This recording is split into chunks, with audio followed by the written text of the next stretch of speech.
پر طالبانو د پاکستاني چارواکو د ګزارونو دوام. وايي طالبان ځواکمن نه دي ځکه چې ترمنځ اختلافات شته. دا چې نورې څه ویلي او طالبانو څه ځواب ورکړی، جزئیات هم دلته وګورئ او چینل سبسکرایب کړئ. پاکستان وايي طالبان مشروع او ځواکمن نه دي.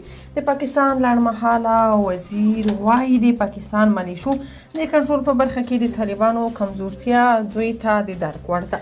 د ښاغلي کاکړ زیاته کړه چې طالبان ځواکمن مرکزي اداره نه لري او د دغې ډلې په حکومتولۍ کې د واک بېلابېلې څانګې او برخې او اختلافات شته.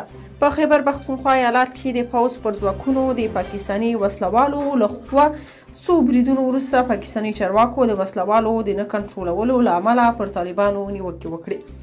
انور الحق کاکړ له جیو نیوز سره په مرکه کې چې د دوشنبې په ورځ خبره شوې وویل پاکستان د افغانستان د سرحدي سیمو او خیبر پښتونخوا ایالت په واقعیتونو پوهیږي او تل د طالبانو د حکومت وړتیاوې او ارادې ارزوي.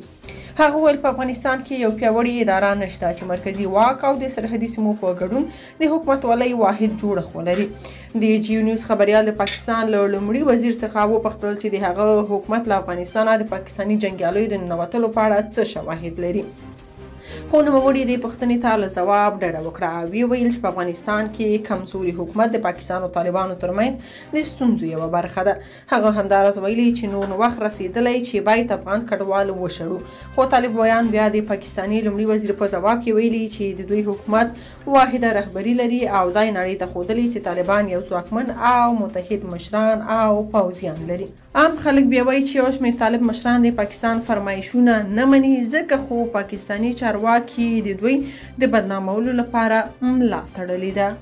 که تاسو په دې اړه څه نظر لرئ په کومنټ کې شریک او چینل سبسکرایب کړئ.